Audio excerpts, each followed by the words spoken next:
Lineups for this afternoon's game.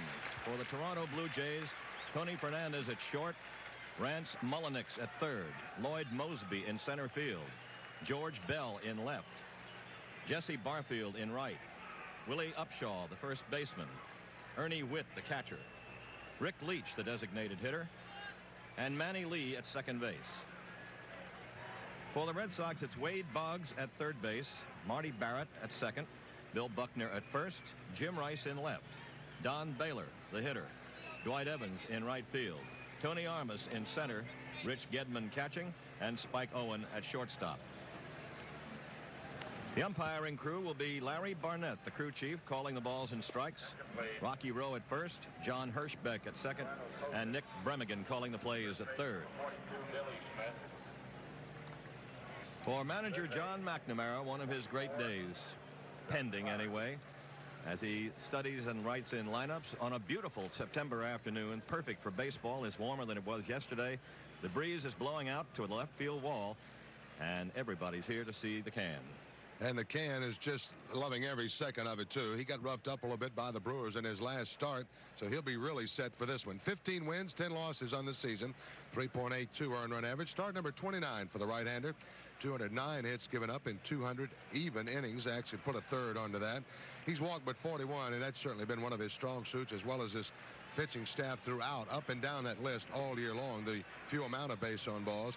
Can has struck out 119 batters on the year, and he's given up 31 home runs. He lost his only start against Toronto this year, lost 8-5 on July 3rd. He lasted 4 2/3 innings in that one. Overall, though, he has beaten them twice and lost to them twice. Awful lot of grumblings going on in the Red Sox dugout, around their batting cage, and the Toronto dugout around their batting cage, of course, about all the tough pitches that are being made in this series. And most of that grumbling, of course, when you're around a batting cage, will be coming from the hitters. We were talking in the clubhouse yesterday afternoon. I was talking with Bill Fisher, the Red Sox pitching coach. We were guesstimating about how many pitches were been thrown in those two games, Friday night and yesterday afternoon. We guessed somewhere between 425, maybe 450. And out of those total pitches, I would guess that less than 25 of them have been in the middle of the plate. All the rest of them have been on the inside edge or the outside edge. And there is reason for hitters to be grumbling. A lot of them good strikes, too. You bet. Tony Fernandez, the shortstop, leading off against Oil Can Boy. Everybody's here again this afternoon, and everybody's outside. They've got walled-in streets, walled-out streets, policemen all over the place. And hopefully, if the Red Sox win it, that everything will be happy and joyful and not like it has been in several other places lately. Fernandez, the switcher, hits bunt towards shortstop, base hit. Oh, me. That's a big Jerry Remy was trying to do a couple of times the last few years he played very successfully as a bunt past Boggs, who is charging, and into shortstop. Fernandez's only concern is if that ball is not able to be handled by Boggs in the air, and it certainly wasn't. Oh, what a play this is by Fernandez. That young man was working just as hard today on his game as if this were the second game of the season rather than the 157th of the year. He's worked hard on his game when he's played Boston, I know. 314 batting average, now about 315 with that bunt single. The batter is Rance Mulliniks, third baseman, hitting .254. Breaking pitch for a strike.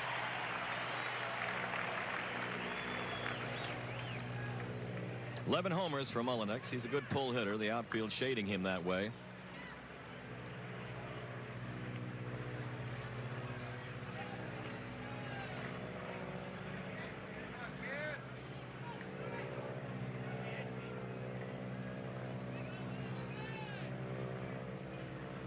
He'll go over there.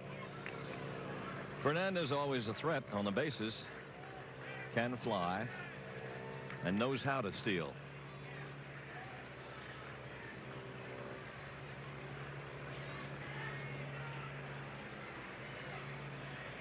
Breeze, as mentioned, blowing out from first toward second, toward the wall, and toward center field sometimes. 0-2.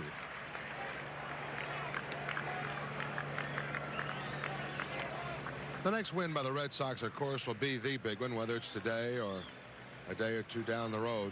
But the one that really defeated Toronto was yesterday afternoon. That is the one that's really going to kind of drain their systems, and you get to very much of an individual thing now and how much they can keep themselves up and keep going to try to finish second. Certainly there's pride involved, and they'll like to finish as high as they can. The hit down to Barrett. They've got one there, and Owen turns the double play. 4-6-3.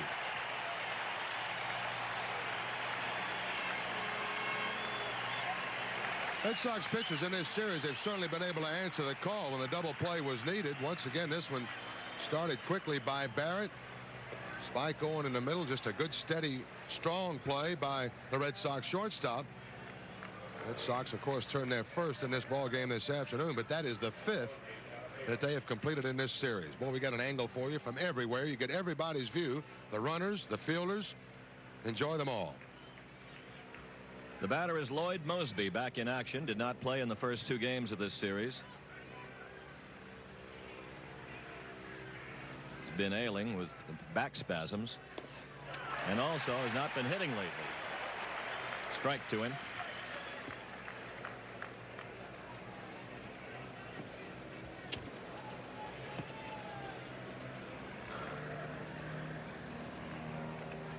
Three hits in his last 25 at bats for Lloyd. Strike two. Mosby doesn't think so. The call made by Larry Barnett. He's only had to look at this so far 2 pitches. What about all those other hitters? They've been looking at it for 2 games. On both sides. No point getting too upset too early. 0-2. The fans want the punch out.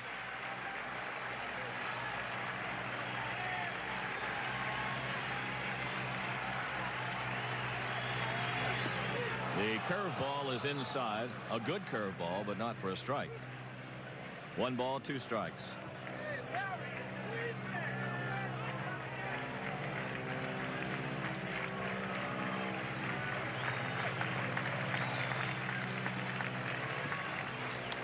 Out of play. Count remains 1-2 to Lloyd Mosby. 2 outs in the first inning.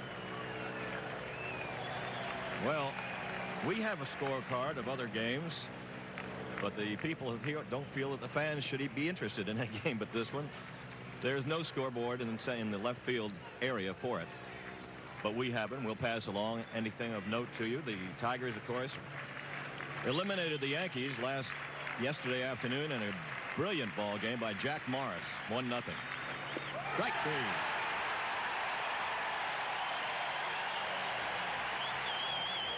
No runs, a hit, nobody left. And after a half inning, Toronto 0, and the Red Sox coming up. Take it again. I think the Blue Jays are maybe getting the message now that Gedman can really fire. Good pitch for him to handle. Owen inside. And once again, there's that lunging type of slide put on by Upshaw this time. First time we saw this type slide was from Fernandez on Friday night. Gedman in his series now, as he throws out 2 Blue Jay runners here in that second inning. He has thrown out 4 all total in this series. They'll try it till they get it right. It's a 0-0 game in the bottom of the second inning. It's taken a while to get here because of the long first inning when the Red Sox loaded the bases, 2 walks and a hit batsman, but did not score. Tony Armas, center field starter today, hitting .264. And he rips one up the middle. Base hit. Armas leads with a single in the second.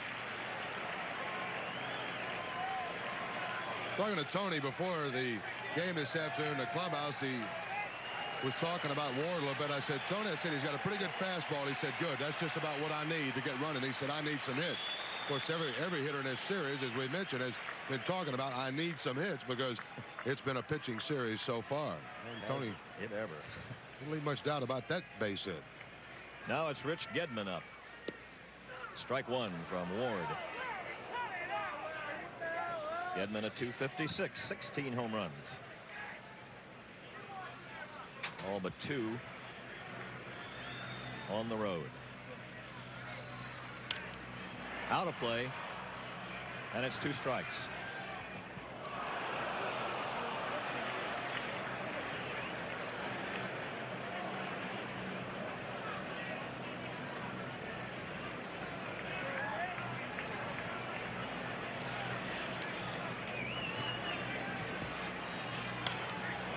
Again out of play from Gedman. 0-2. Ward's apparently the first major league strikeout with the one he got against Jim Rice in the first inning. He worked that inning in relief against the Tigers and gave up 1 hit and 1 walk. Throws it away, and down to second goes Armas. Wild pitch charge to Dwayne Ward.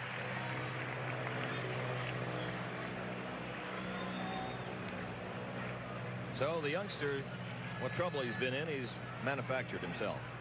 Well, he sure has, and it makes it tough on a catcher, Ned, when a pitcher throws as hard as Ward does throw, and he doesn't really have an idea where it's going. Certainly the catcher won't.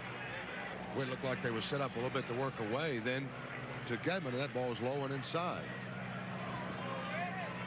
1-2 to Rich, and now 2-2. Armas at second base, nobody out in the second. A scoreless game.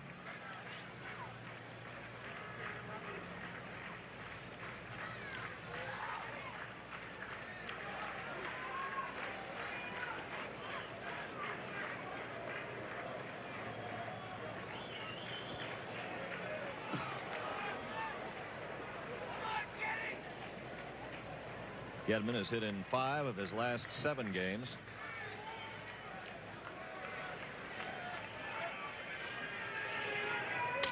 And he racks one toward the gap in center field, out of the reach of the diving Mosby, but he does stop it. Here comes Armas to the plate. 1-0 Boston.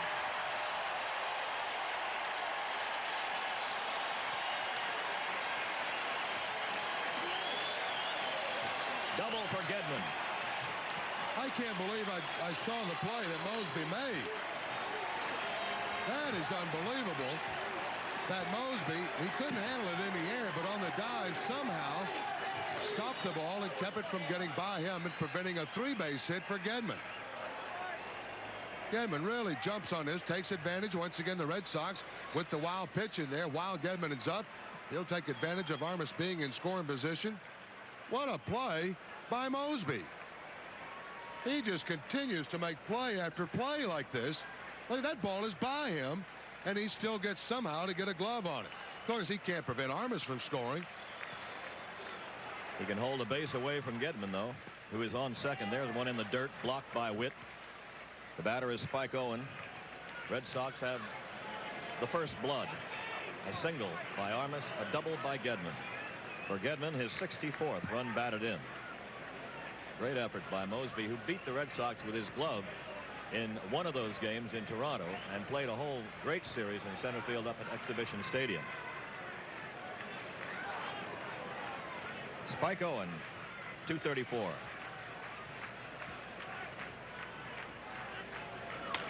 To the right side. They will throw over to third base. Safe. Gedman gets to third. Upshaw trying to knock down that lead man, and just a little too late. Well, he makes the right play. He had the right idea. He takes this ball in on the grass. He's not even on the edge of it. But once he looks over there and determines he can go, he just makes a bad throw. It's too low. He's got Gedman dead to right with a good throw. But as it turns out, the bad throw results in nobody being out and runners at the corners. That'll be a fielder's choice for Spike Owen. He's at first base. Gedman at third, 1 run in, and Wade Boggs up. Strike 1. Boggs walked in the first. Red Sox had a great opportunity to score in that first inning, but could not get the hit. Now Ward is not walking people, but he's giving up base hits. 1 ball, 1 strike. Second time up in the pen for Joe Johnson.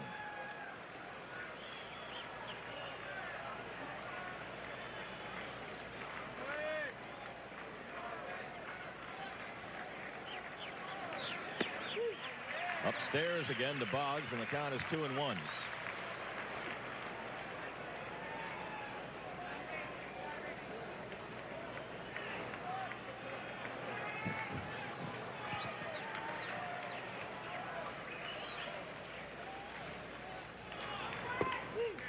Three and one. Nobody out. Runners at first and third and a run in. Red Sox leading 1-0 in the second inning. If he just came in.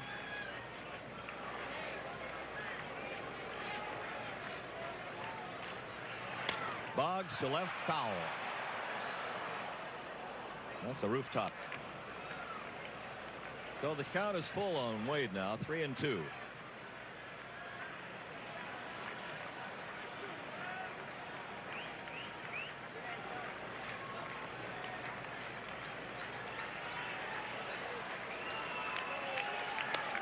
Foul into the crowd.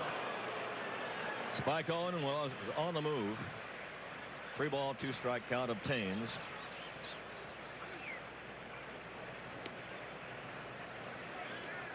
I'd like to wish a very happy Red Sox happy birthday to Ellen Powell, who we are a day late. She had her birthday yesterday and a lifelong Red Sox fan. What a birthday present for her. Yep, this would be something, wouldn't it? Boggs could help it right now.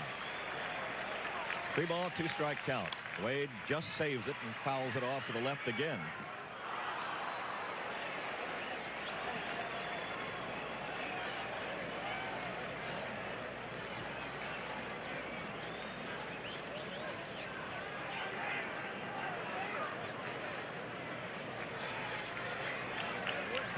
Three balls, 2 strikes, nobody out. Well, Ward is getting his baptism now of pitching to Wade Boggs, finding out how it can be and how it can be frustrating, making some good pitches and seeing them all fouled off. 3-2.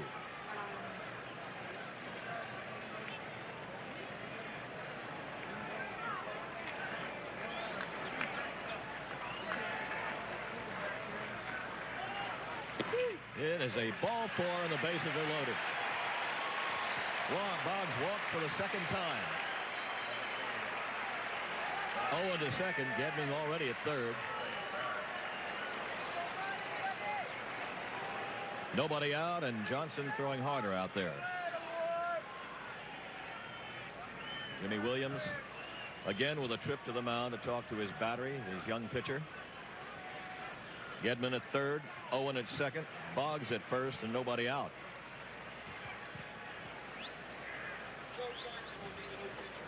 And Joe Johnson will be coming in. Right now we have something from New York.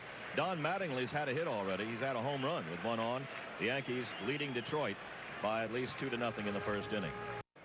New pitcher for the Toronto Blue Jays and virtually a Boston native, born in Brookline, grew up in Plainville, Mass.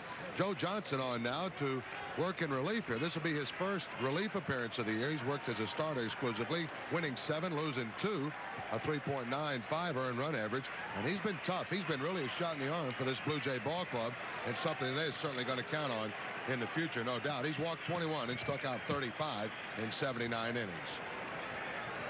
So he takes over for Dwayne Ward, who was wild.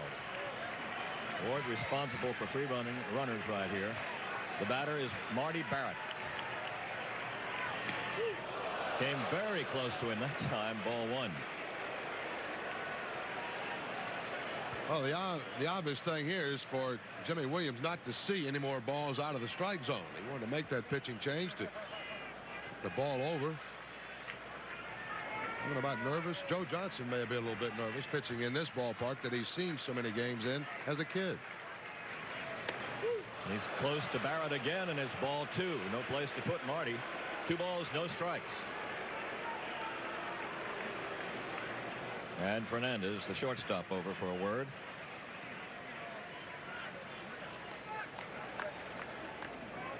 Dwayne Ward went an inning plus, facing 4 batters in the second without getting them out. He gave up 2 hits. He's charged with a run, responsible for 3 runners, walked 3, struck out 1, wild pitch and a hit batsman. Ball 3. Those last two throws that we saw from Johnson, aiming type throws that a pitcher will make. He is not throwing the ball the way we saw him in Toronto and the way I saw him on Thursday night in Detroit. Trying to guide it a little bit, find the strike zone. Can't afford another walk. But then another walk it is, and a run is forced across. 2-0 Boston.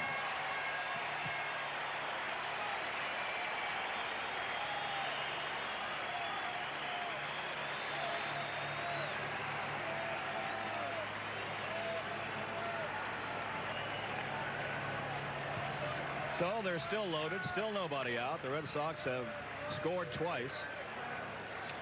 And they just have been patient at the plate, just been waiting, and it has paid off. 2 walks this inning, 2 in the first inning off Toronto pitching. Also a hit batsman. Here's Buckner. Ball 1. Buckner hit a hot ground ball to first in the first inning and was retired. Upshaw to the pitcher covering.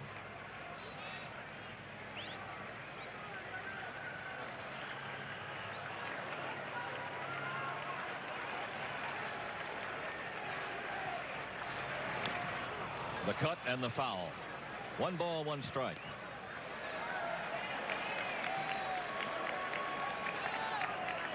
At third base is Spike Owen. Second is Wade Boggs, and at first Marty Barrett.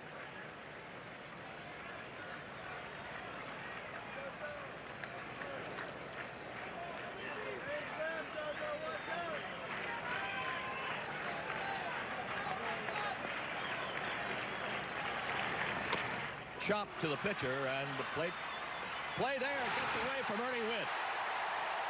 Owen scores. They had a force play easily, and Witt dropped the ball.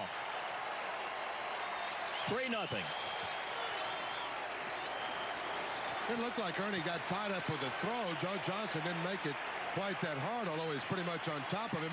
Could have been that Witt was trying to hurry a little bit to make the 1-2-3 double play and just never handle the throw. See, he'd already started out with that left foot, trying to get himself set up to make the throw to first. See if this angle will show it to us a little bit. See, that's not a hard throw there, so that doesn't tie up Witt. He's already moving to try to make that throw to first, and it cost him. Red Sox take advantage and get another break. Jim Rice up. Fly ball, shallow right field. Jesse Barfield with the gun for an arm, and they won't run on him. 1 out. The scoring on the run was a fielder's choice for Buckner, an assist for the pitcher, Joe Johnson, and an error charged to Ernie Witt. 3-0 Boston in the second. Don Baylor is up.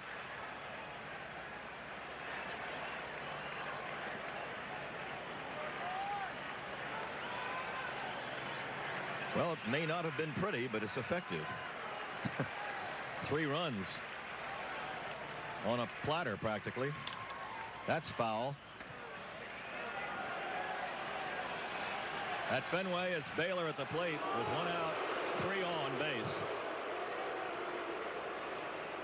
And 3 runs in for Boston. They lead 3-0.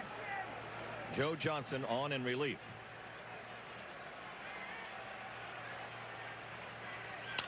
Baylor up the middle, and it's going into center field.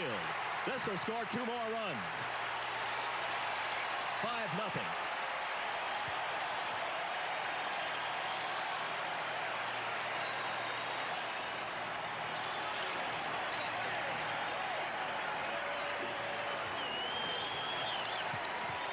Baylor gets the job done with a broken bat single, knocking in his 56th and 57th run.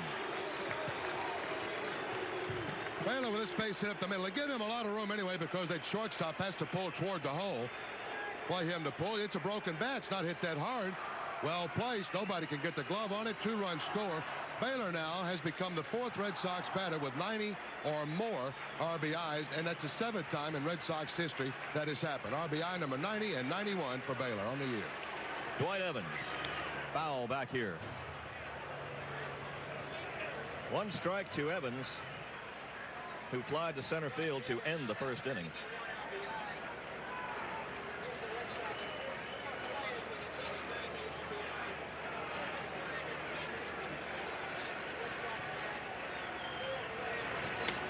Hot shot to short, pass Fernandez, bounces around, and that loads the bases. And the Blue Jays are not flying high right now.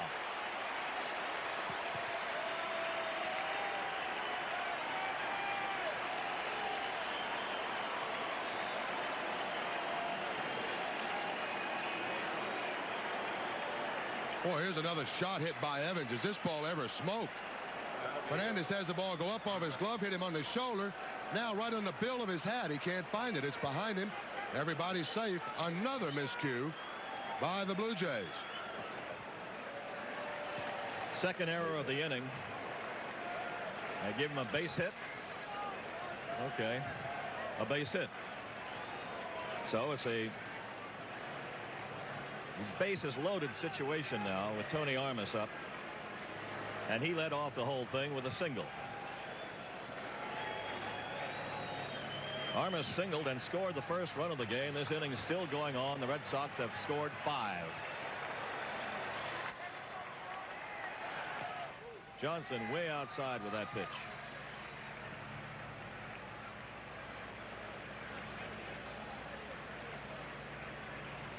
The bases have remained loaded throughout this game in the early stages, it seems, for Boston. Tony takes a strike on the outside corner.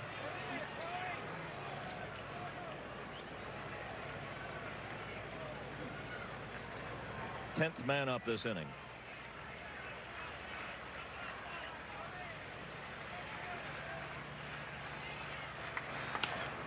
Down toward the hole, cut off at third, and they got one. They turn the double play, 5-4-3. So that ends a big inning for Boston. The Red Sox get 5, and after 2 innings, they lead 5-0.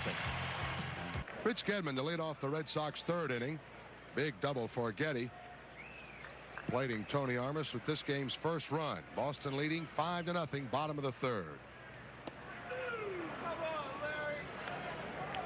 Gedman with that double.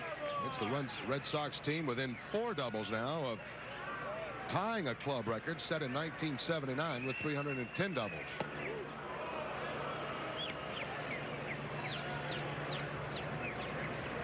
A little fancy footwork here by Gedman to avoid being hit with a pitch.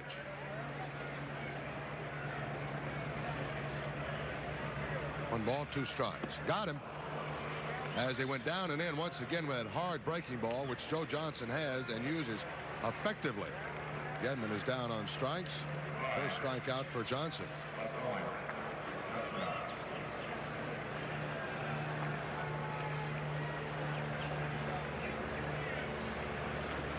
Here's the shortstop, Spike Owen.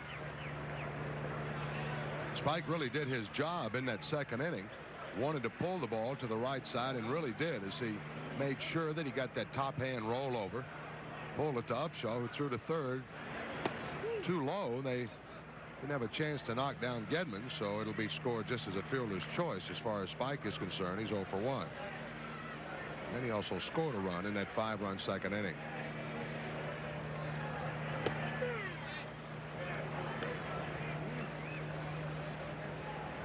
Baltimore in town next. They're here Monday, Tuesday, and Wednesday. The Yankees are here Thursday, Friday, Saturday, and Sunday to wrap up the championship season. Soft roller. Fernandez. Not in time. So Spike Owen goes to his counterpart and beats it out. A little cue shot toward Fernandez, who really had to charge hard. And once again uses that strong underhanded flip, but just could not make the play in time. That's all. Spike, you watch him all the way down that line as he works out of that box. Oh, he's churning. Took one quick look to see where Fernandez was. Just beats it out. He's got a safe call himself as he crosses the bag. Wade Boggs is up.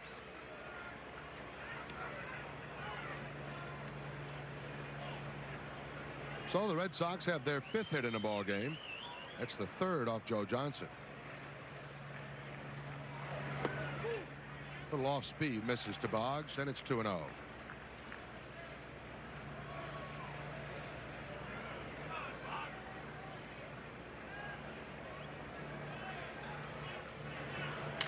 Hit hard to right field, but Barfield is there with the glasses down.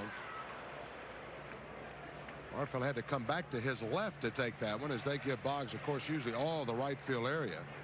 Barfield can really cover some ground, as we've seen him and Mosby really cover some ground.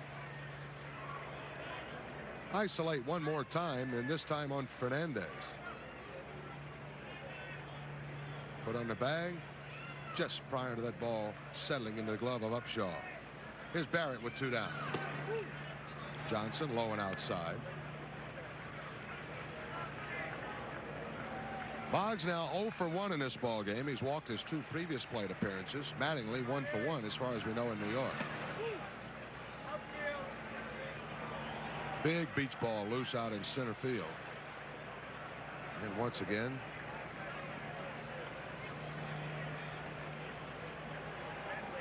one of the ground crew members under Joe Mooney quickly out of that Red Sox bullpen to retrieve it.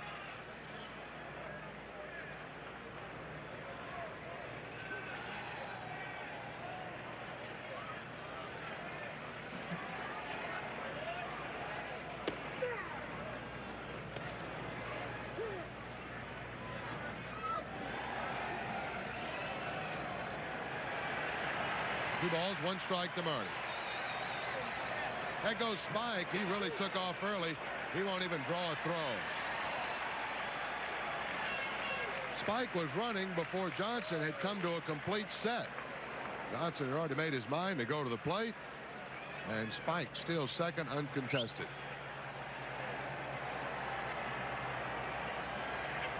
Stolen base number 4 for Spike on the year.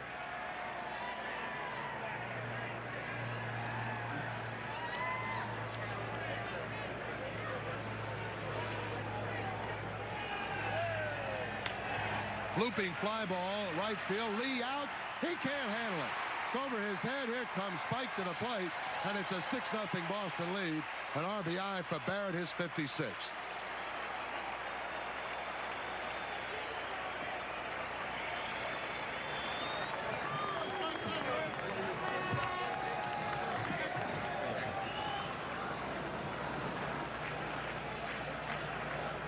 Ball running in on Marty's hands, but he'd give you one of those strong guys type of swing, just shoving that ball off. Gets it just out of the reach of Manny Lee. And the stolen base pays off now for Boston as Owen rounds third, headed for the plate with the 6th Red Sox run. Here's Buckner. Soft breaking ball, strike 1. Marty now 1 for 1. He and Boggs, as leadoff men, have really filled up those bases today. 4 walks between them, 2 runs scored, and now an RBI for Barrett. Dennis Lamp is loosening in the Toronto bullpen. Shallow pop-up, left field side. Fernandez is there from his shortstop position to glove it, and the Red Sox are retired here in the 3rd inning, but another run added. Owens scoring on the Barrett base hit. They do that on a couple of base hits and a stolen base, 1 left. And after 3 innings of play, Boston 6 and Toronto nothing. Top of the 4th inning for the Blue Jays. Rance Mullenix, the 3rd baseman, to lead it off. Good strong inning for Oil Can Boyd in the 3rd to maybe counteract any ideas that the Blue Jays may have had about answering some of the 5 runs in the Boston 2nd. A couple of strikeouts for Oil Can in that 3rd inning, giving him a total of 4 in this ball game. Boston leading 6-0. Out hitting the Blue Jays 6-1. The lone hit for Toronto, the leadoff single by Fernandez, a bunt single toward shortstop Spike Owen. The bank of lights all down the right side have been turned on here at Fenway, much as they were yesterday afternoon. The sun from time to time, mostly though behind clouds. High chopper first base way, and just goes out foul at the last moment.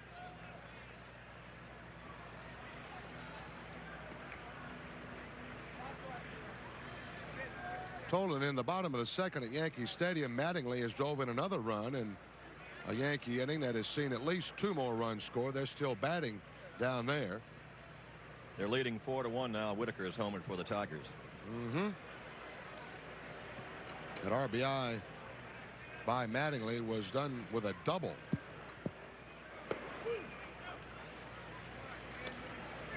So it's 4-1 in New York over Detroit. Only concern there. Thurman's now on for the Detroit Tigers. High fly ball center field. Armas kind of dropped back and then now has to really hurry. It's off the wall. Evans over to back the play up and get it in. So that ball charged up a lot better than I or Armas thought at first. It just kept drifting and drifting. Finally, it was up high off the wall just above the doorway. Just rode the wind that has been blowing out since the outset of the game. There's Armas kind of cruising back. Thinks maybe he has a shot at it there. Nope. He's in too close to the wall now. Has to try to play it off the carom, and it gets behind him. Double.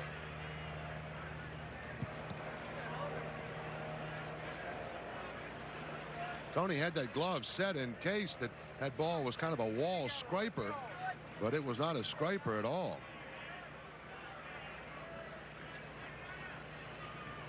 Evans with a long run from his position in right to back that play up. And Mullenix will have the lead double here in the 4th inning. Here's the center fielder, Lloyd Moseby.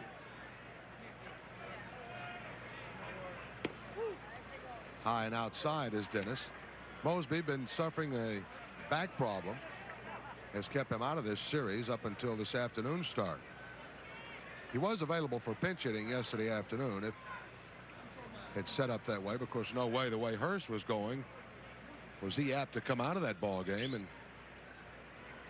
they weren't going to run Moseby up there against Hurst. They did use Cliff Johnson. He bounced out to Boggs on a fielder's choice.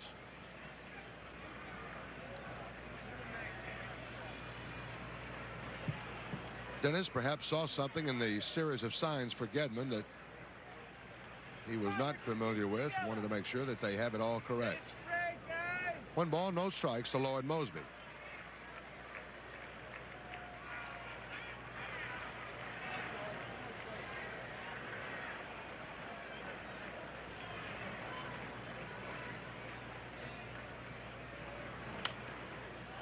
Pop back.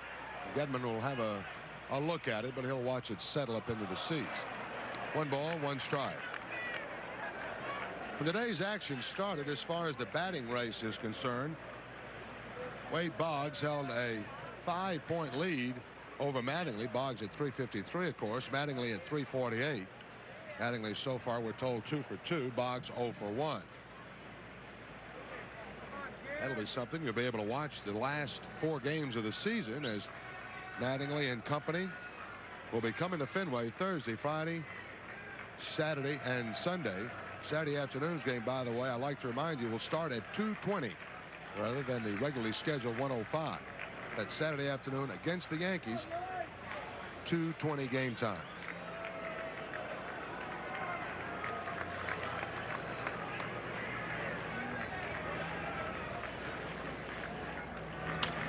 Hit hard and deep to right field. Evans will just watch this one way up into the bleachers. And it's a 2-run homer for Lloyd Moseby.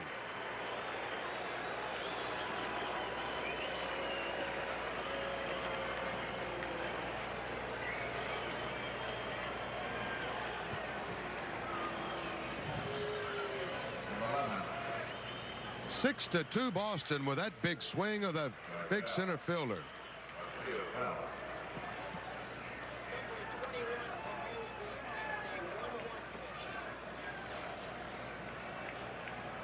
Number 21 for Moseby. Boy, did he ever extend on that one. George Bell with a grounder to shortstop Spike Owen. In time to Buckner, and Bell is retired, 1 down.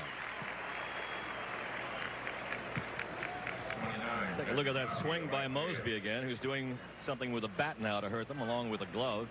Ball tailed right out over the plate. It was a hitterish ball, and Moseby cleared it. Boy, did he clear it. let's say it's about a half dozen rows up behind that Red Sox bullpen. One down now, nobody on. Top of the fourth inning. Here's Jesse Barfield. Strike over on the breaking ball. Ken now has given up 32 home runs on the year. 18 of them have been to left-handed hitters.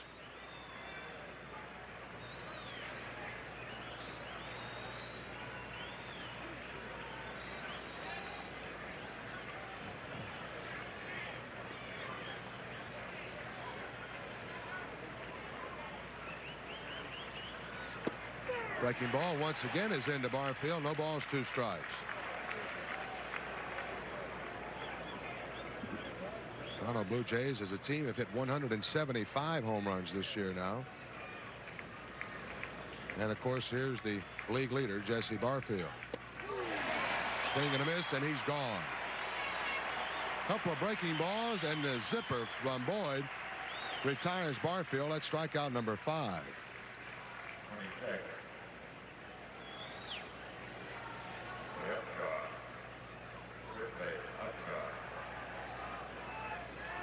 Well, Ken Boyd getting Barfield's 6th strikeout of this series.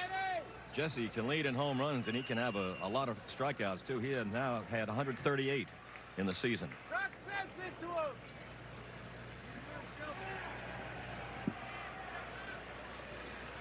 First baseman Upshaw. He hits it hard into center field, base hit. So Dennis all of a sudden getting line drives and shots hit here in the top of the 4th inning. A double and a homer. A ground ball and a strikeout. Now this shot by Upshaw. Willie levels on it. Good solid level swing on the tailing fastball. Didn't tail enough and didn't get down enough. So Upshaw at first, 2 down. Boston leading 6-2. Here's the catcher, Ernie Witt.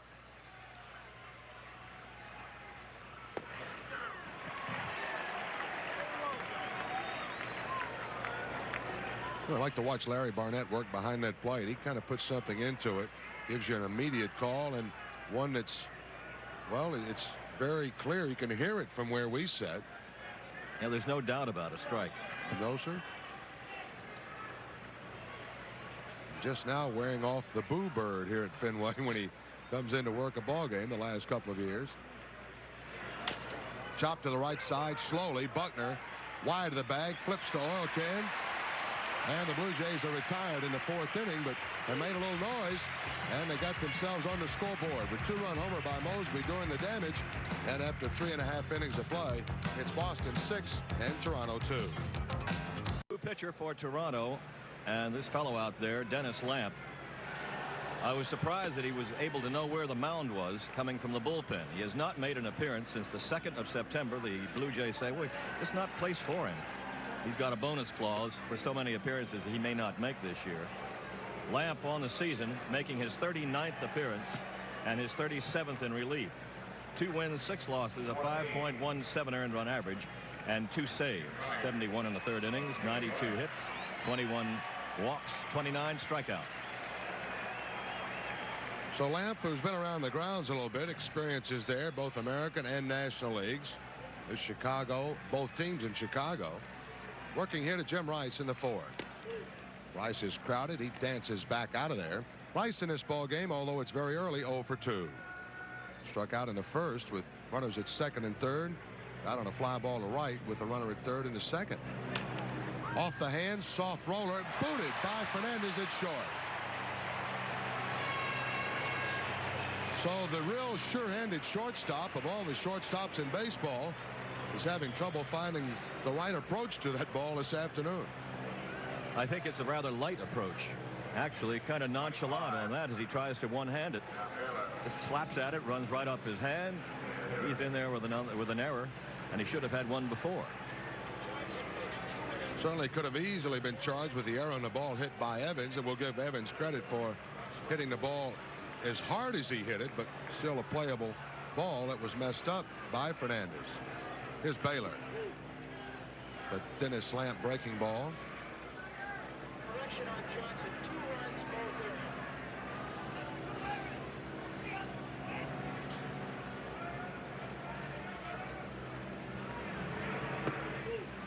Dennis Lamp low and outside to Don Baylor. Baylor 1 for 1, been hit with a pitch. That was in the first inning, and had a 2-run single up the middle in the 5-run second inning. Rice at first, nobody down.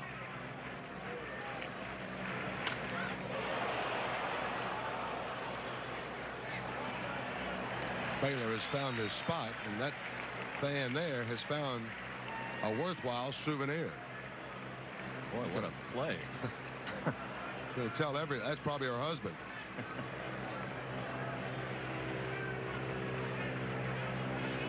Two balls a strike to Donnie. And now it levels out at 2-2. Lamp, the third Toronto pitcher this afternoon. He picks up Joe Johnson, who with 2 innings. Johnson gave up 4 hits. He's charged with 2 runs. He walked a Red Sox batter. First batter he faced, Marty Barrett, to force in a run. This one out of play. Count holding, 2 balls, 2 strikes.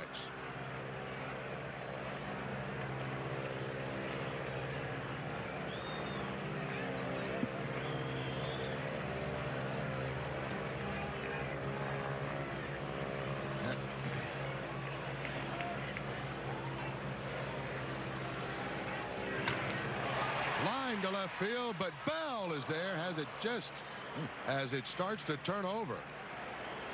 That ball really crushed by Baylor. Right Evans. Right field Evans. Ball hit so hard it could not sink. As a matter of fact, it started to sail, and Bell at the last moment had to leap. Ball hit awfully hard by Baylor.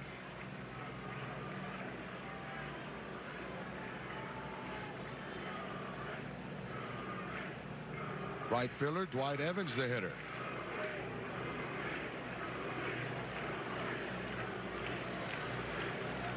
Lamp did not like the feel of that baseball. Probably had a flat spot on one side of it. A little off center. Well, we've seen Bell make a couple of plays like that, and certainly the one play in Toronto he had made on a fly ball hit by someone, had a little trouble catching it right at the end. He's a good outfielder. Don't think for a second that that ball's not doing something a little extra when he has to make a play like that on it.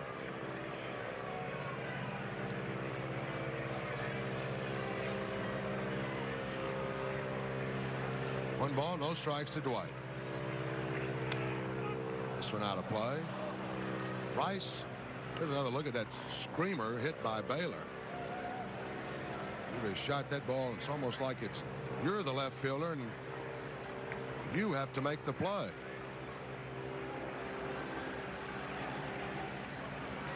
Once again this afternoon, a lot of extra camera coverage for you in this Red Sox game. We also remind you, we invite you to stay tuned. Immediately following this ball game this afternoon, the Red Sox are winners. We will be in the clubhouse with cameras and microphone. We invite you to join us, take part in the celebration. Evans fouls that one away.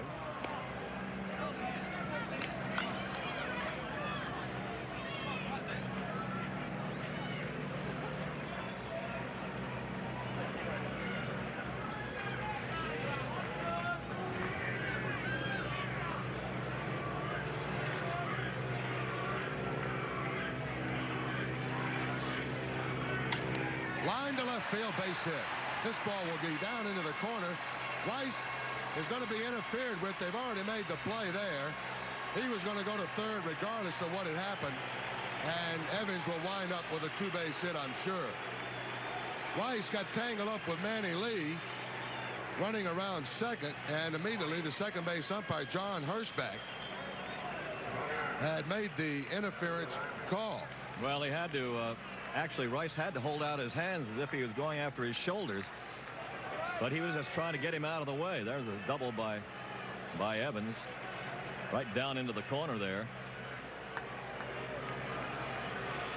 And runners are at second and third. Rice pulling into third after the fact that he was interfered with. Runners at second and third. One out for Tony Armas. Bounces it right back to Lamp. He quickly checks Rice at third and throws Armas out, 2 away. So Lamp kept his own calls there as he certainly saved 1 run and possibly 2. Tony with a rip. It was headed towards center field, but Lamp right there to get that hard one hopper and made sure that the runner Rice stayed at third base. So with first base open, Gedman up, they'll intentionally pass him. Gedman already in this ball game with an RBI double, and he scored a run. He's also struck out.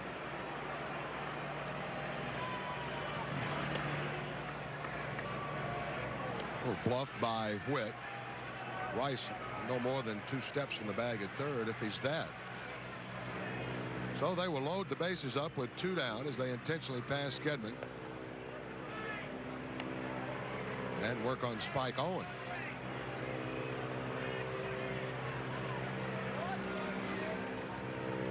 Ball 4 on the way. Throw to third. Rice just kind of was meandering over there, and Whit fired it down there.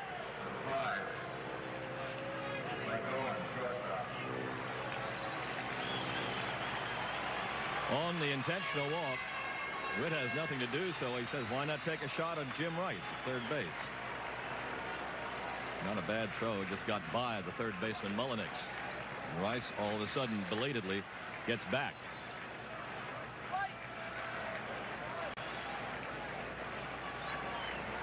Spike Owen up with the bases loaded, 2 down. Boston leading 6-2, bottom of the 4th. Lamp works outside, ball 1.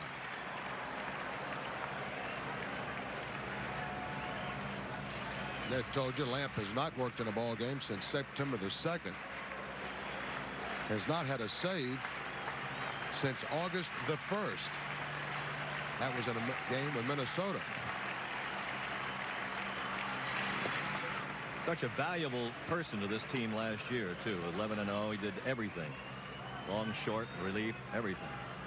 Well, he worked as a long reliever mostly to come up with that 11-0 record. He was in the ball games in 4th and 5th innings when this Toronto Blue Jay club put on all of their comeback action all year long. And Lamp was the man that was in the right place at the right time. Spike checks off on the swing. It's over anyway, and it's a 1-2 count. Jeff Musselman loosening in the Toronto bullpen.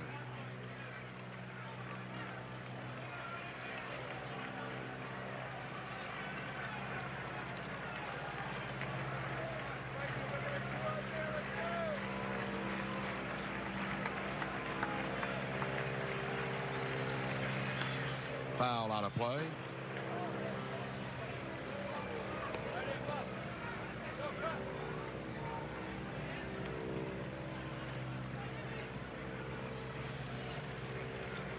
Dave Winfield has hit a homer at Yankee Stadium. That coming in the 3rd inning. Nobody on. Yankees 5, Detroit 1 now through 3. Home run number 24 on the year for Winfield.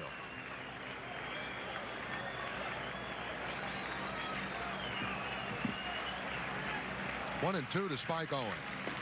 High and outside, in and out of the glove of Whit. 2-2.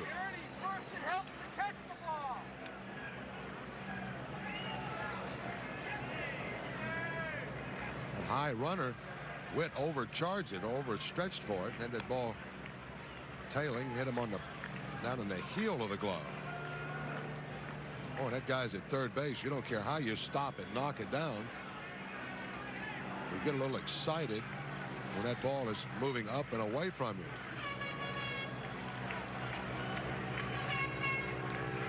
The bottom part of that graphic is the one you're really interested in. That Red Sox 4-run lead.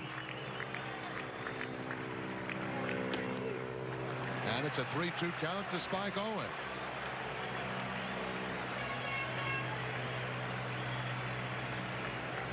So each runner with a head start here on the 3-2 and 2 outs.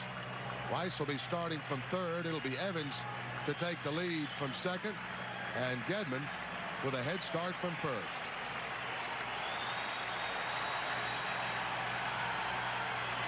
Ball 4.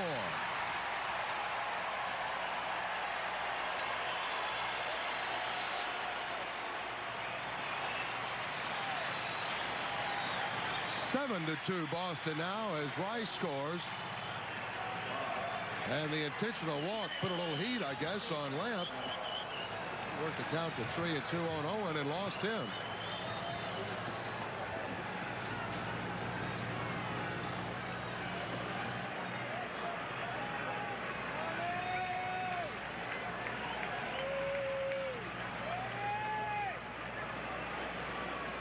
Now the heat is on even more. With Boggs up, Musselman loosening in the Toronto bullpen, this may be all for Dennis Lamp.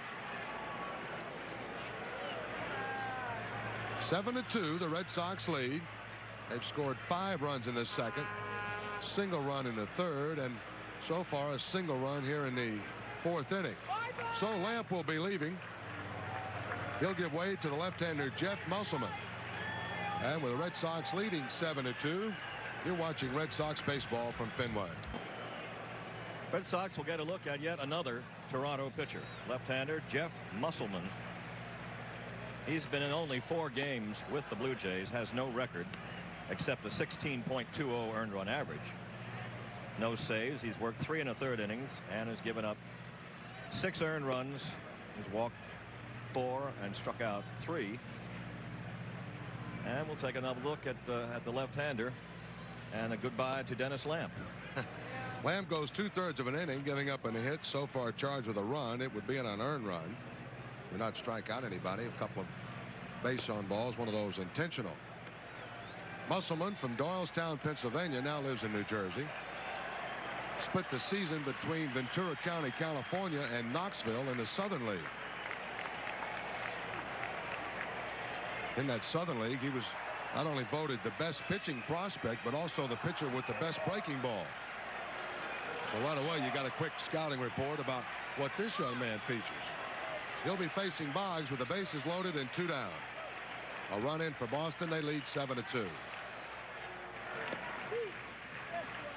It's a ball high and outside to Wade.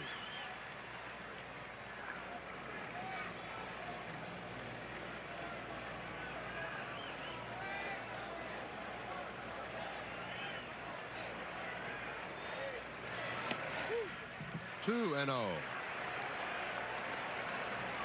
Sometimes I would imagine it's difficult decisions to make a pitching change with Boggs at the plate, or one way or the other.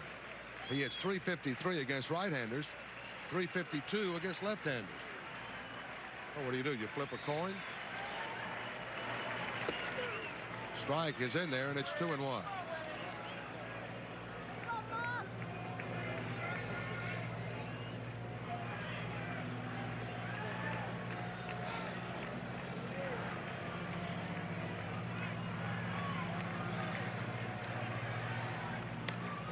Boggs fouls that one away up on the screen. Jeff Musselman, the 4th Toronto pitcher this afternoon, stands at 6 feet even. He's 180 pounder. He's left-handed all the way. At Knoxville this year, 5-1. Worked as a starter 7 times.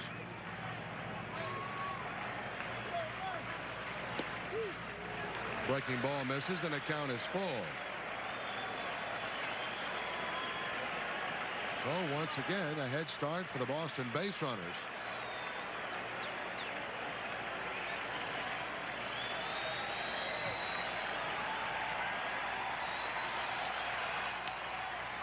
Popped up into foul ground. Mullenix giving chase near the stands, and the fan reaches out, and Brimmigan says it's no play. Getting kind of borderline there with that fan interfering. Good try by Rance Mullenix right there. He didn't stop. The only way he stopped was the wall stopped him. That bounced away from him as he kept going. Not quite. That ball just back of the railing when that fan came in contact with it. He reaches over and touches it, of course. You got a different situation.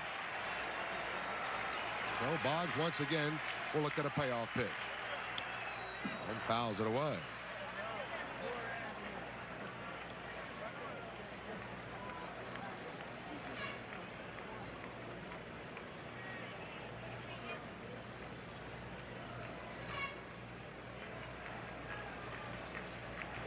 Boggs needs a hit for 200 on the year.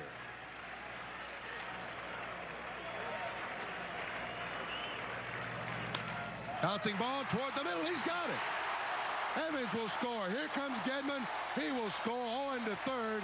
And 2 more runs for Boston. It's 9-2. So he collects the 200th hit. The 4th time in his career he's done that.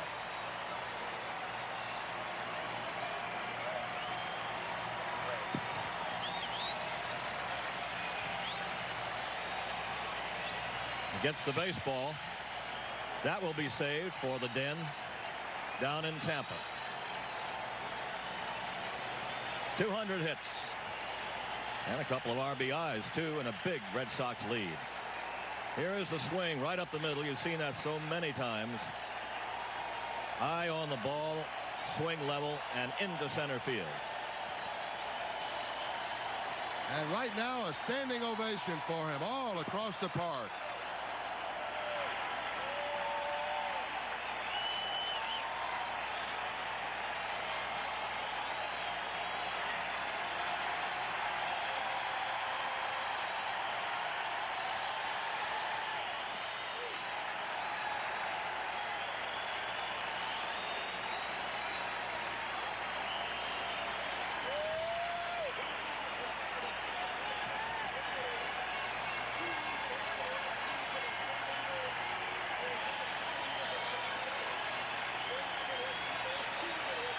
Two balls, no strikes to Barrett. He takes the strike from the left-hander.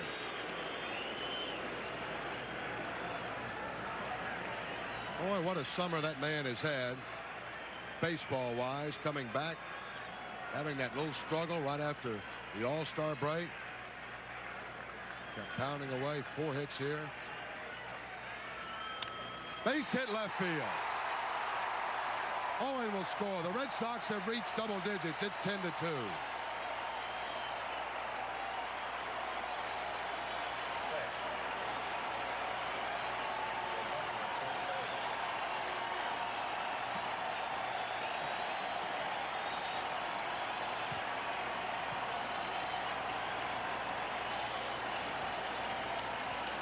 It sure looks like it.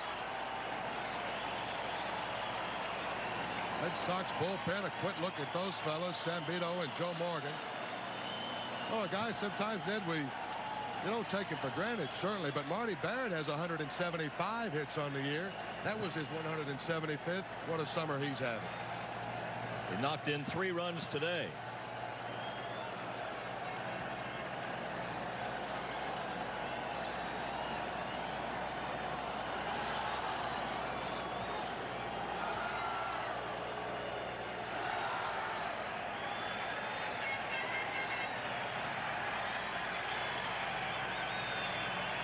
First and second, the runners are for Bill Buckner, 2 down. Wild swing at the Musselman breaking ball, 0-1.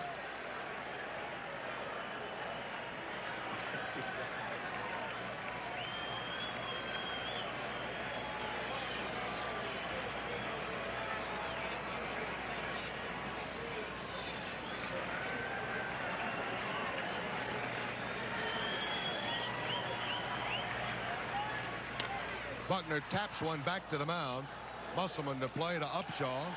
And the Red Sox are retired in inning number 4, but they sent 8 batters. Make that 9 batters up there. They score 4 more runs.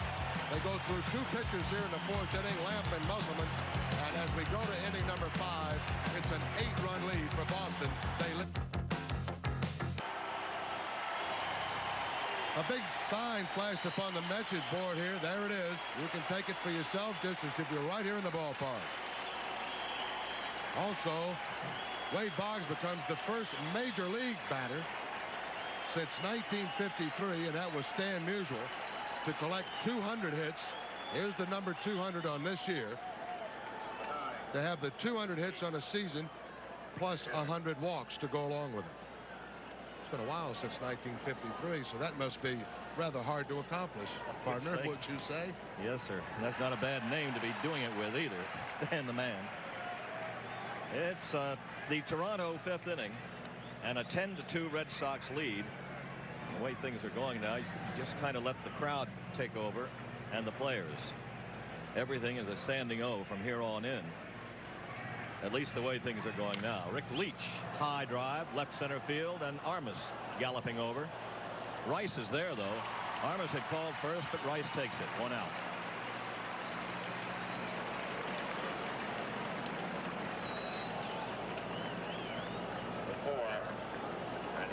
Boyd getting as many runs to work with as Roger Clemens used to get. Now Manny Lee is the batter, second baseman. He drew a walk his only time up in this game. He pops the first pitch up. Shallow center field. Armas in. Barrett back. Barrett gives way to Armas. Tony with the call and the ball. 2 down.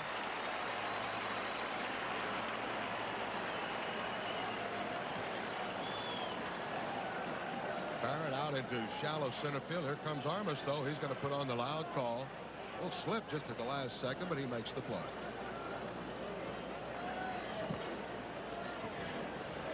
Boyd has gotten the first 2 batters in the 5th. He faces the top of the order. Kelly Gruber is going to hit for Fernandez. Fernandez did not distinguish himself today out in the field. Gruber is in, and he's a scrapper. He plays around in the infield at third, short, second.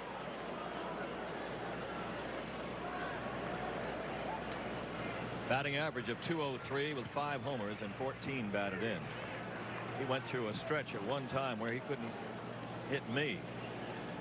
He was over everything, and then all of a sudden started to pick up a few hits and get over that 200 mark. He hits one toward the wall in left, and it's going to be high off the wall. Played by Rice. Gruber to second safely with a double.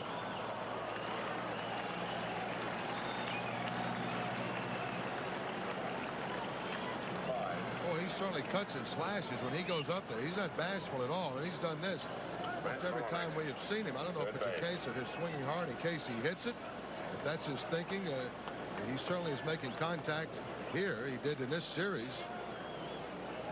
Ball just a short way from being up in that net. Kelly Gruber at second base, 2 out. Rance Mullenix the batter. Ball 1. Red Sox have 10 runs and 9 hits. Toronto 2 runs, 5 hits. They've made 2 damaging errors. All the runs that were scored in the bottom of the 4th were unearned.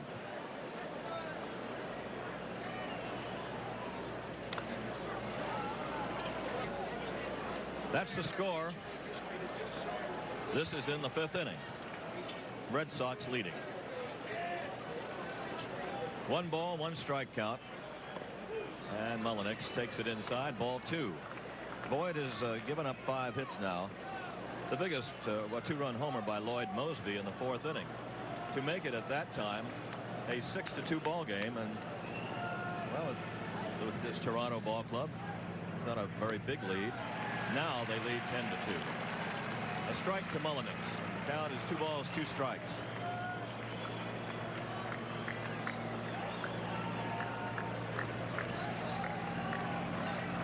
Boyd a chance to win this one and become a 16-game winner for the first time in the major leagues. Curveball fouled off.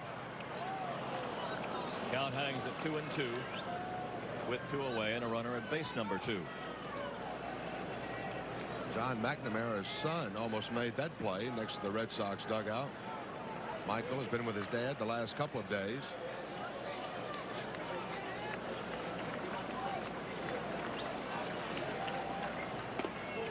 And a ball inside to make it 3-2.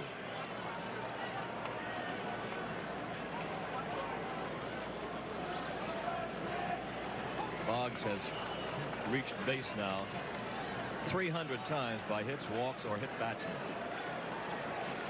The 11th major leaguer to do so in a season. And a foul right off the foot of Mullenix. 3-2.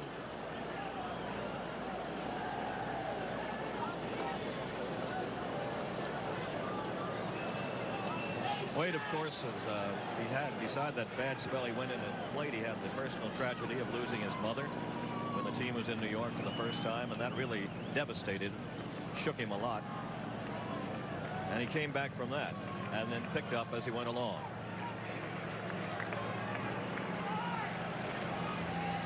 Three and two to Rance Mulliniks.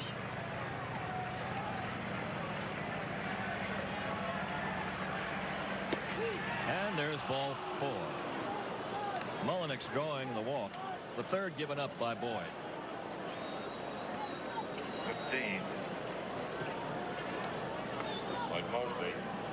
Outfield Mosby. There's Mr. McNamara. And there's the Gyrene.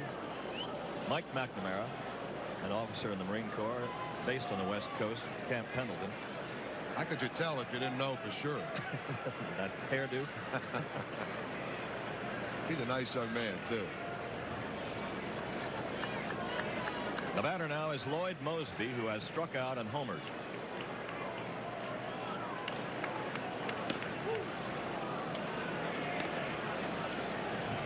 One ball, no strikes. Boggs, of course, reaching those 300 bases, has done it 3 years.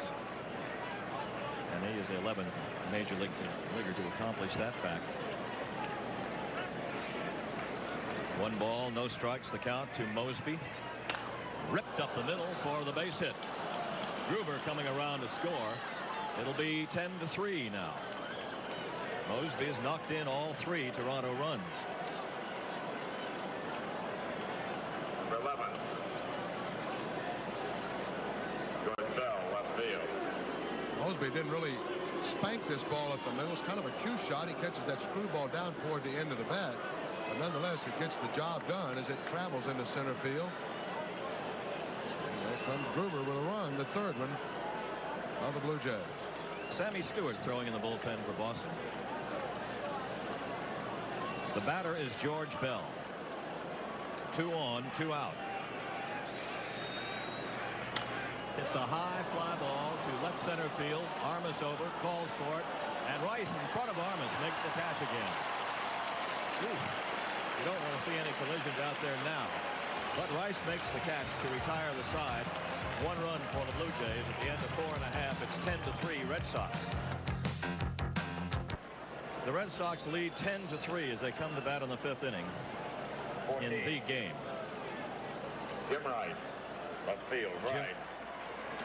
There is the change. Kelly Gruber, or Manny Lee, has moved over to shortstop from second base.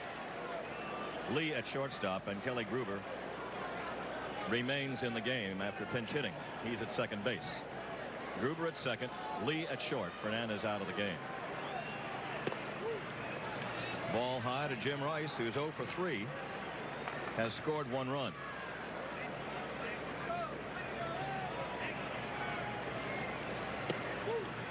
Pitch by Musselman for ball 2. Jeff Musselman, the 4th pitcher to be used by Jimmy Williams in this one this afternoon.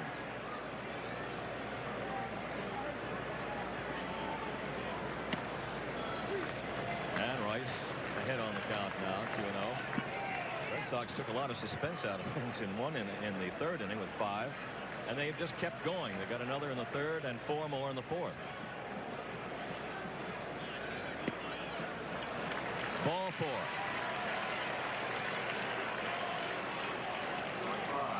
Red Sox walking a lot this afternoon. 7 walks given up by Toronto pitching. 2 have been with the bases loaded to force in runs. Now Don Baylor is up. Baylor's had a hit in 2 tries, a single, driving in 2 runs in the 2nd inning. Strike 1.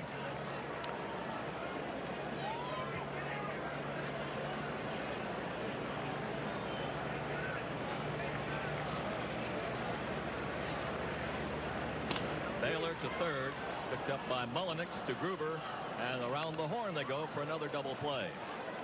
Second turned by the Blue Jays. 5-4-3. White Evans. Right field Evans.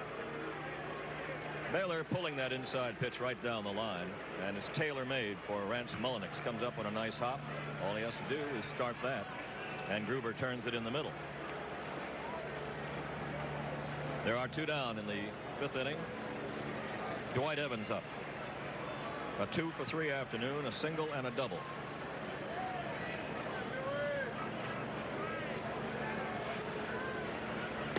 Strike 1.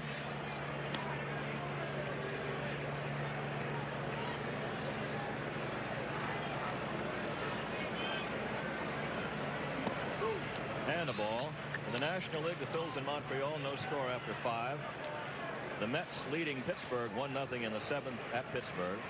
Houston nothing, Atlanta nothing in the 3rd at Atlanta. Count now 1-2 to Evans. The Cubs and Cardinals nothing in the 3rd at St. Louis. Cincinnati at San Diego later. The Dodgers at San Francisco later. To the left side, and Mullenix at 3rd.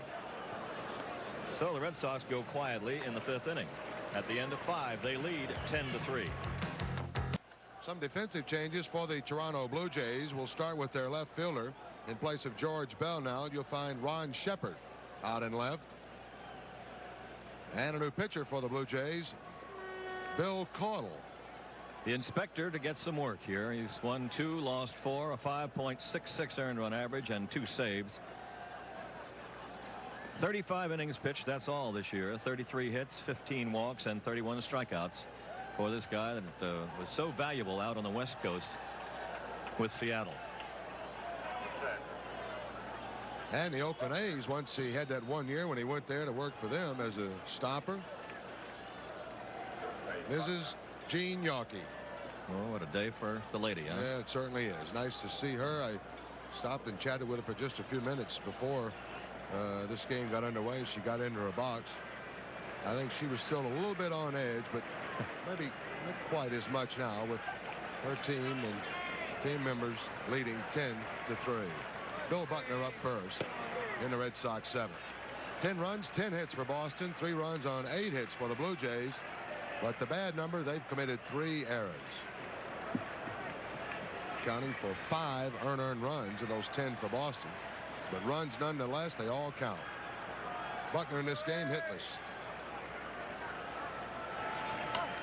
Hops this one high, third base side. Jeff Herron over, Mullenix over, it's out of play. It's kind of strange to see a game like this played after the 2 humdingers that we saw on Friday night and Saturday afternoon. You would hardly expect that pace to keep up, though. I don't know if you could find that many pitchers that could pitch that well 3 days. Boy, that's awfully tough to do. They were great games. This one will be the greatest, though, no matter how many runs are unearned. That's right. No matter how it looks. 0-2 to Buckner.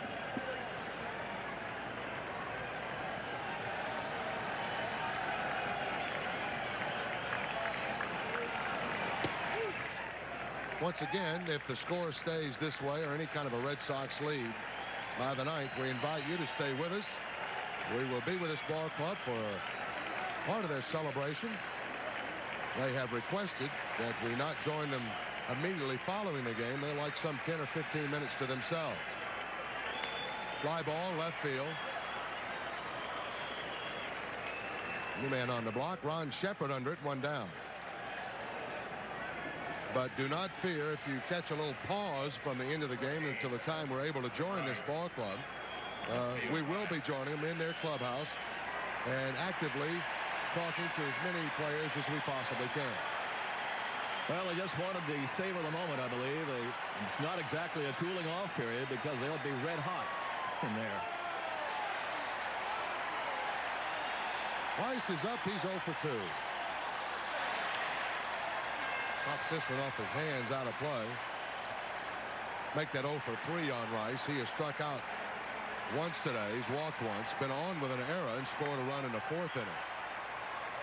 Rice has an outside shot at collecting 200 hits on this season. He stands at 190 now. He's been held well in check by Toronto pitching in this series. Big swing and a miss there, 0-2. If Rice could get 10 more hits and collect his 200, be the 4th time in his career he has reached that mark. Did it 3 years running. 77, 78, and 80. 79, excuse me. Fly ball right field toward the line, but Barfield is over. He'll have room. Just a step on a warning track to make the play. 2 down.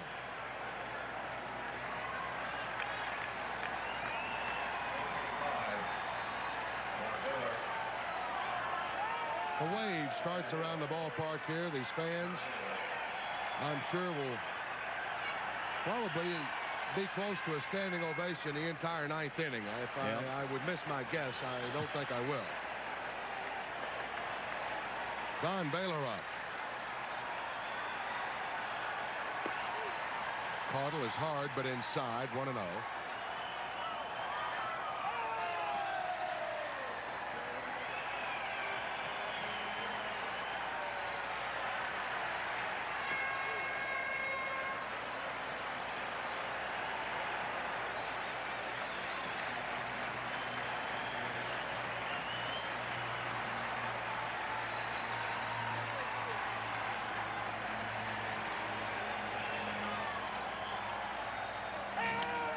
Baylor lines it foul way up into the seats.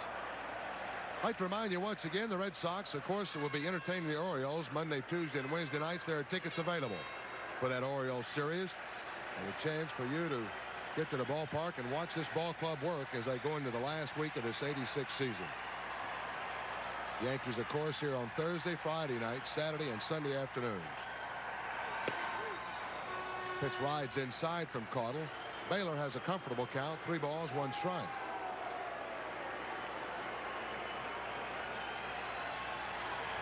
Al Nipper will work here tomorrow night for the Red Sox against John Habian.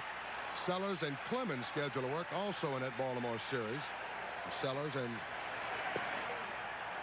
will match up against Ken Dixon on Tuesday night, and Roger Clemens will go for his 25th win of the season against Mike Boddicker on Wednesday. Finally, Dixon will be able to pitch against somebody besides Clemens for Baltimore. 3-2 to Baylor. Too low, and he walks.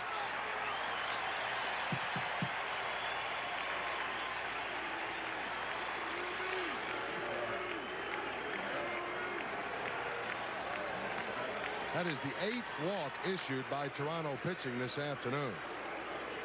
Caudle being the 6th Toronto pitcher. Only Mailer in his 1 inning of work did not walk a Red Sox batter.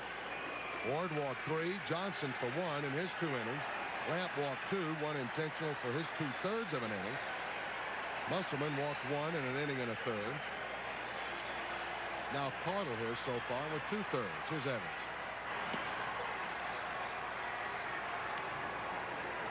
Quiet in this ball game, 2 for 4.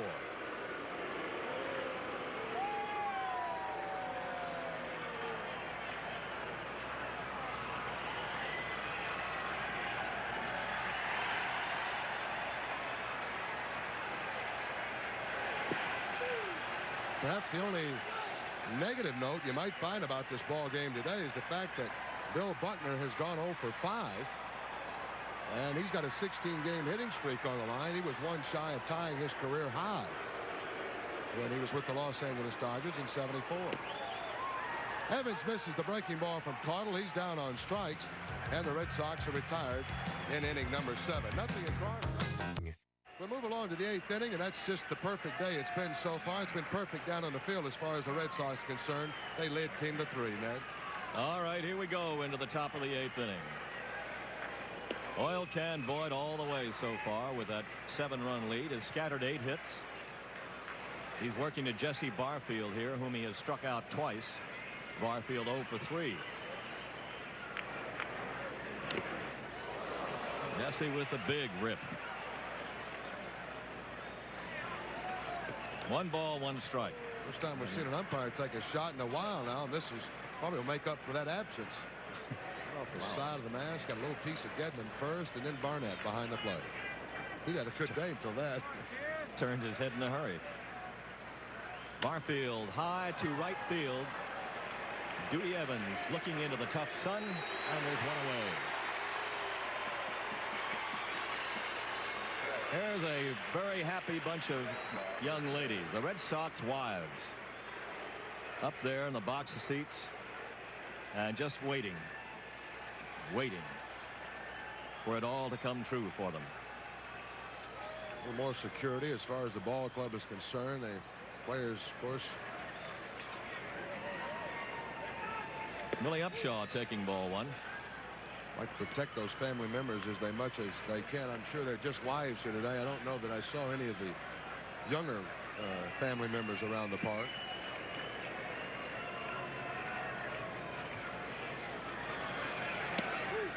It's a 2-ball no strike count to Upshaw.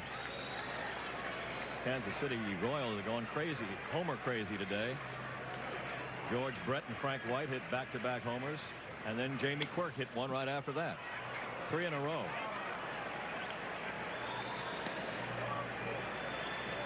So they lead at least 4-0 over Oakland. Charlie Moore's hit a home run for Milwaukee. They lead Baltimore 2-1 in the fourth.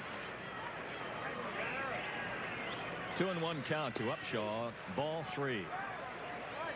Down in New York, they're in the 8th inning, bottom of the 8th, with the Yankees leading 6-1 over the Tigers. Mattingly and Winfield have homered for New York.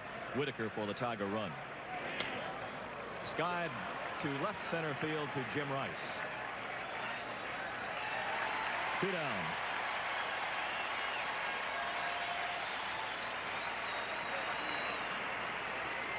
Oil Can Boyd has fanned 8. He's walked 4.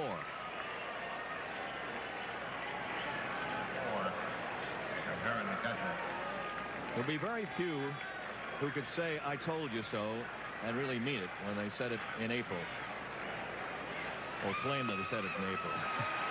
A couple of writers, Charlie Scoggins and Joe Gigliotti, picked him as high as 2nd and 3rd respectively. The players and their manager said all along, we have a chance. And after that first series in Detroit, when they lost 2 out of 3, the crescendo was horrendous back here. It's all over. Watch out. And we got one into the booth. Lost the cameraman in the process, but we got the baseball. Yeah, but the camera stayed intact. Camera's perfect. 1 ball, 2 strikes. And a breaking pitch outside for a ball. 2-2. Well, they were right in one respect. It is almost all over.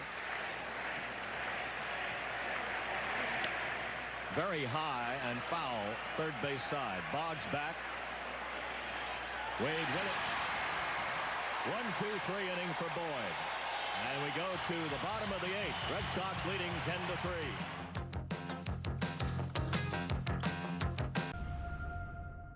All right, we have yet another pitcher for the Toronto Blue Jays in the 8th inning.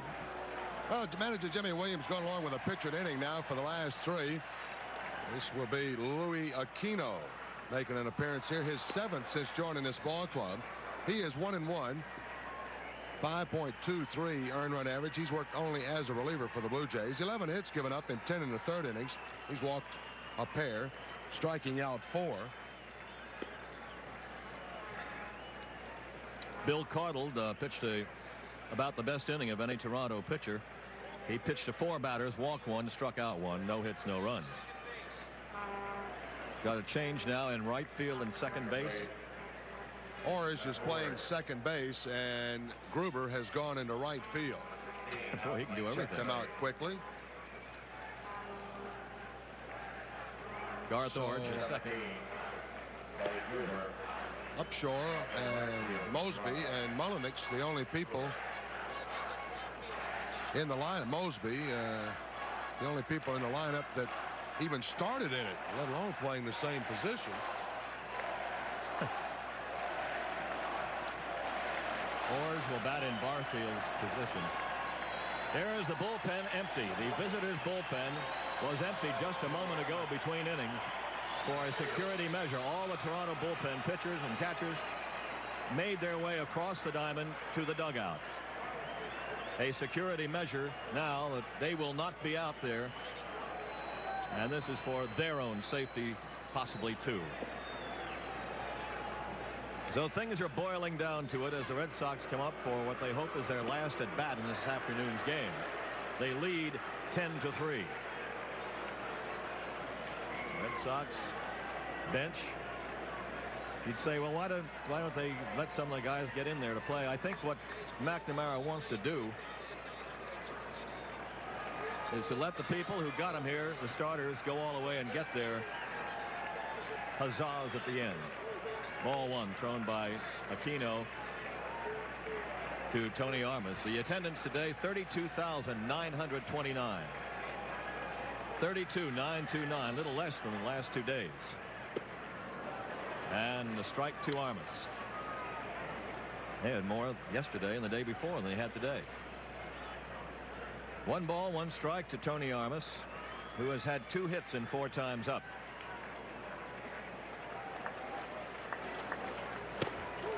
And the ball inside. 2 balls, 1 strike. Reminding you that we will stay on the air after this game ends with the Red Sox victory. And Bob Montgomery will be down with the hilarity in the clubhouse. A little while after, they have a cool little period the players have asked to have by themselves and no cameras in there. But they will be eventually in the runway and watch them come in. 2 balls, 2 strikes. They don't drink all the champagne before I get there. They won't. I don't want to wear any of it either. Yeah, you should have dressed in sackcloth and ashes today. That's exactly what I have on. 2-2 the count to Armas. Ball 3, 3-2. Red Sox have pounded out 10 hits. They have secured 8 walks.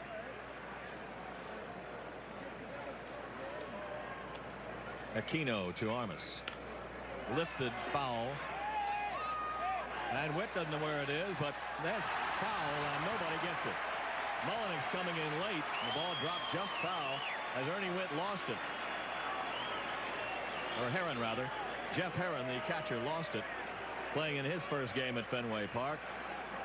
And finally just fell in there. Foul. And Armas has a life.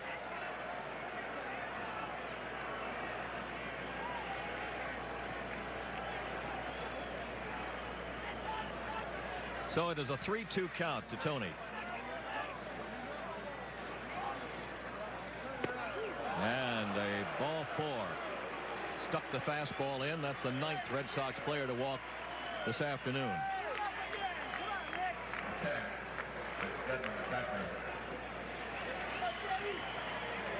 So Aquino joins the walk parade. Gedman is the batter. Rich has 1 hit, a double, and an RBI. He's been on base 3 times, though. Had a walk and reached on an error and struck out. His double came in the 2nd inning, and that's when the Red Sox kind of put things in the immediate perspective by scoring 5 runs. Foul to the screen. 0-2 to Gedman.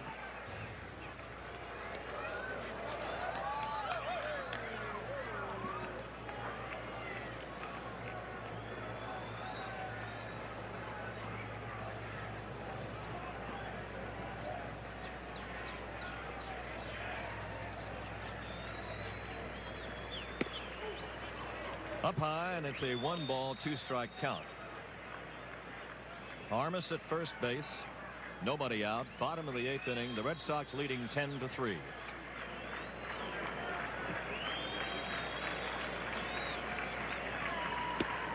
Aquino missing high again. 2 balls, 2 strikes.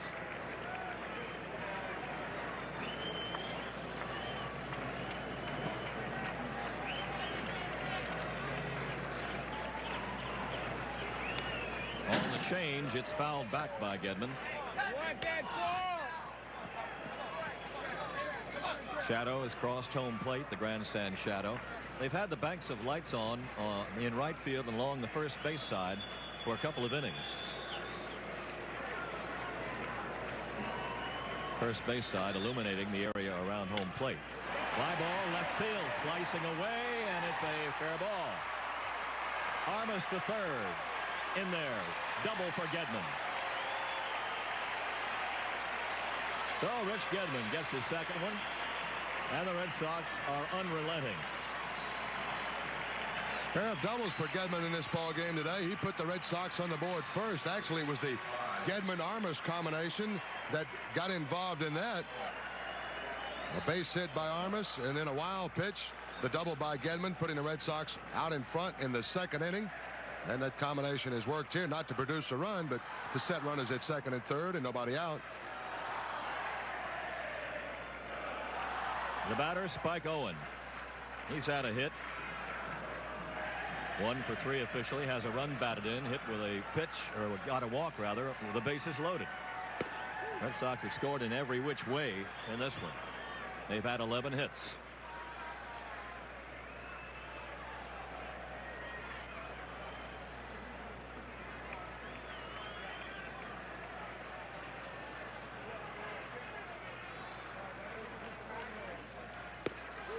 Little bit high again. 2-0 to Owen.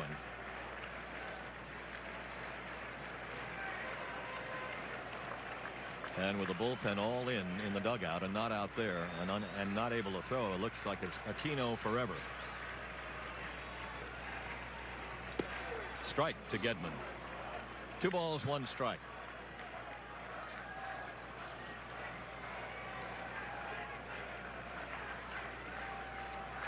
Bill Buckner, Marty Barrett.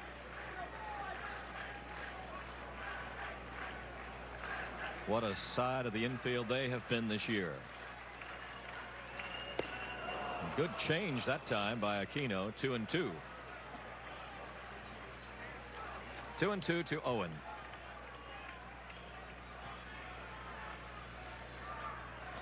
Red Sox have only 3 more hits than Toronto, but big difference in the run department.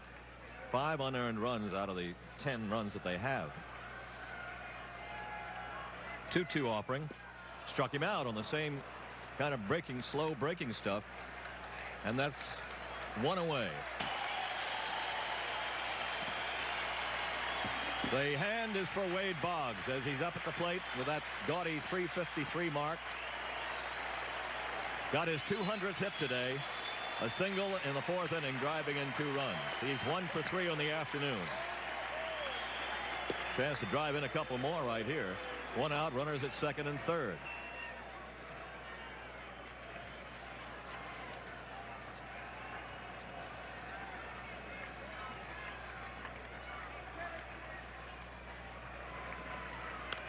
Out of play.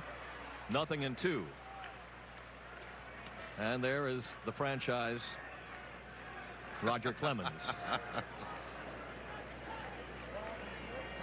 Needless to say anything about the year he's had. He's been just so super. 0-2 the count to Boggs.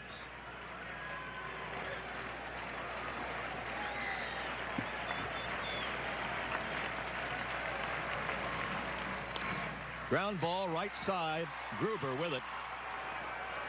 Garth Orge with it, throwing out Boggs, and a run scores. It is now 11-3. RBI for Boggs. His 3rd of the afternoon and his 68th of the year. Armas scoring on the play and Gedman going to 3rd.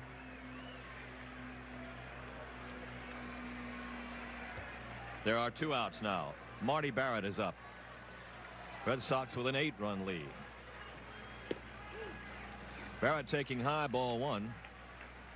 Kind of nice to see Marty get on and give Buckner his chance to hit in his 17th straight game. He's 0 for so far in this one. And a breaking pitch for a strike. 1 ball, 1 strike. Despite the fact that this has been more of a laugher than anything else, the fans are supercharged. They are waiting for the 9th inning to come. It seems never to be here, but it's very close away now. 2-1. An unending afternoon as far as time is concerned, but these folks don't care. 2 balls, 1 strike. It's punched down the line in right, and it's a fair ball. Gedman scores the 12th run. Barrett comes up with his 3rd hit. and his 4th run batted in. Well, that's Barrett country down in there. So he does give Buckner a chance. I think Marty earlier in this season kind of found that spot for a lot of other Red Sox hitters. He certainly has used it more than any of the rest of them, but a lot of them have found it safely. They found it nice. And boy, what an afternoon Marty's having. What a day. What a day this whole ball club is having, really. Bill Buckner with a 16-game hitting streak on the line. Strike. Buck is 0 for 5. Grounded out a couple of times, had a fielder's choice, popped to short and flied to left.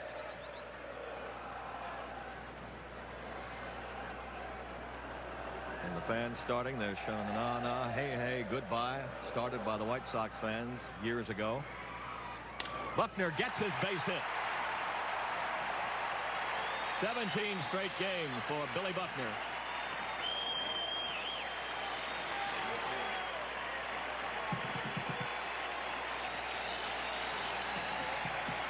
Ties his career high. Another quality pitch, too. Breaking ball, just getting that outside corner. He lines it into center field. I've seen a lot of guys hit 320. I've seen a lot of guys hit 210. I've seen a lot of guys hit 250. I've seen a lot of guys who hit 320, did not hit a hard 320. I've seen a lot of guys who hit 230, hit hard 230s. That man's hit the hardest 270 I've ever seen in my life. Absolutely. He's come up a long, long way from a slow start and a tough start where he was line driving things into people's gloves for a batch of time through April and May and into June. 1 ball and no strikes to Jim Rice. He's looking for his first hit of the afternoon. He's 0 for 4. Fly ball right field, and Gruber is back. Kelly Gruber, fighting the sun, makes the catch on Rice. The inning's over. They get 2 runs. And after 8 innings, it's 12-3 Boston.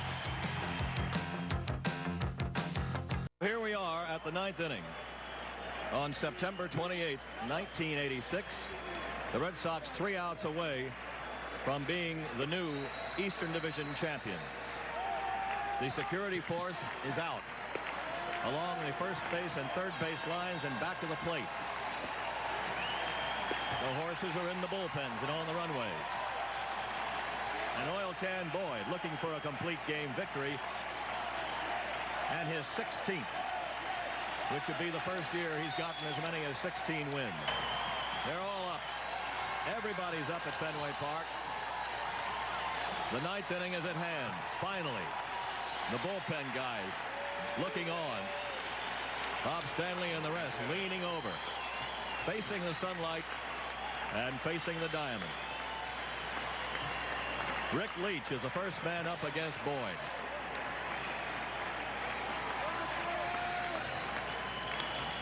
Foul, strike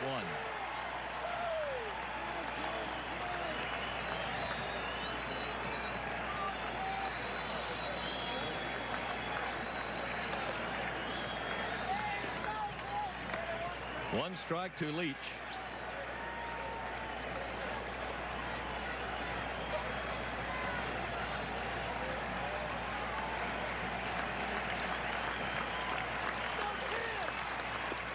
Two strikes to Leach.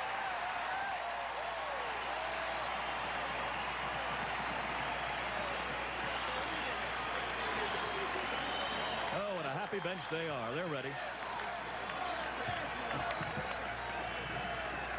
The curveball dropped over for strike 3.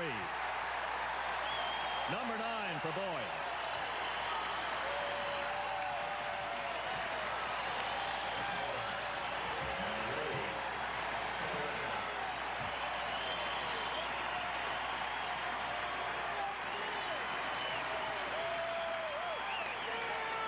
Good curveball, perfect location, and Leach is caught looking.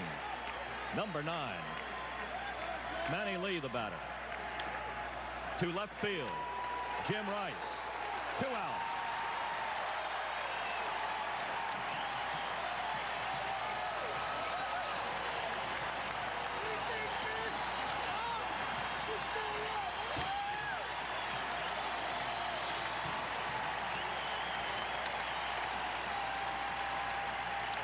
This is Yawkey. 1 out away. Boyd will work to Kelly Gruber. Ball 1. Gruber's had 1 hit and 2 times up. Came into the game in the 5th inning, had a double.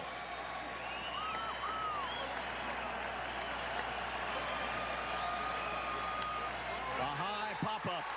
This may do it. Buckner is there. It's all over. The Red Sox are the new division champions.